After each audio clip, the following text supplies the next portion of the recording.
Welcome back. So in this video we're looking at another Carnegie Mellon activity. This is Splash, and we're going to end up making these circles right here using this function.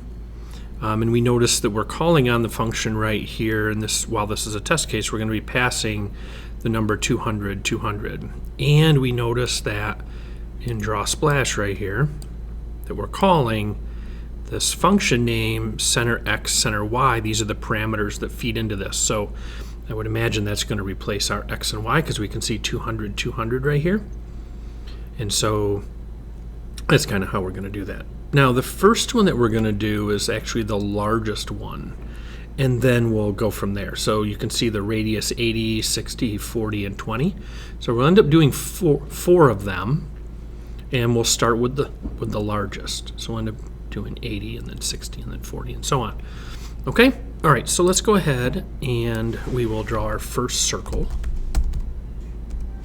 And make sure that you draw it within this function, and make sure that you don't have it lined up over here. We're tabbing it over because we want to have it within this function, then that it knows that. And you notice in the call down here is actually lined up to the left, as are these. So these are outside of the function. Okay. Okay, so first thing we're going to do now, normally we would look at this and say, oh, it's 200, 200. But this is 200x and 200y, and we have these parameters right here. So we can just go ahead and use those. We can say that this is going to be center x, and this is going to be center y. Okay, and then, so that'll be the x, and the y locations will be 200 and 200. Okay, and then we're going to do, I believe the first one was 80. And then we had opacity. Actually, we got a fill in here. We got to do the color first. So we're going to do fill, and that is a deep sky blue.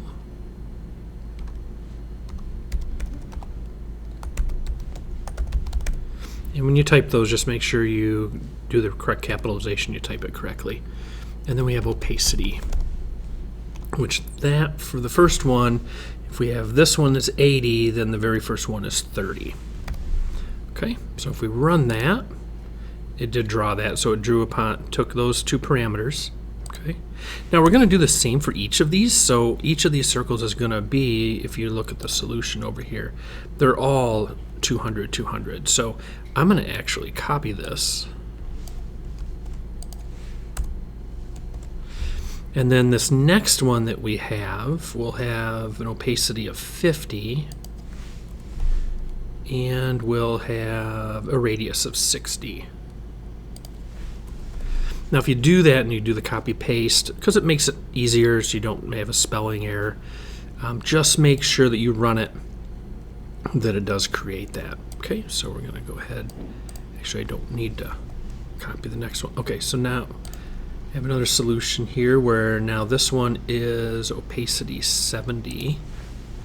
You can kind of start to see a pattern here too. So then this one's 40 for the radius.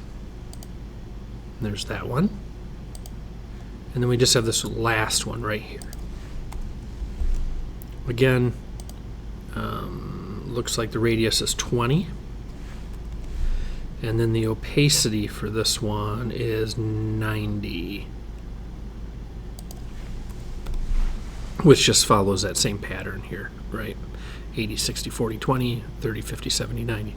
So kind of a little pattern. And they do all have the same color. Okay, so let's go ahead and run that. And that looks correct to me. So basically what we're doing is we're just using this parameter right here we have 200 and 200, and those are being passed to those parameters, and then we can use those numbers. So really 200 is going in here, 200 is going in here. Okay, all right, so there you go. Hopefully this helps you with your coding. Good luck.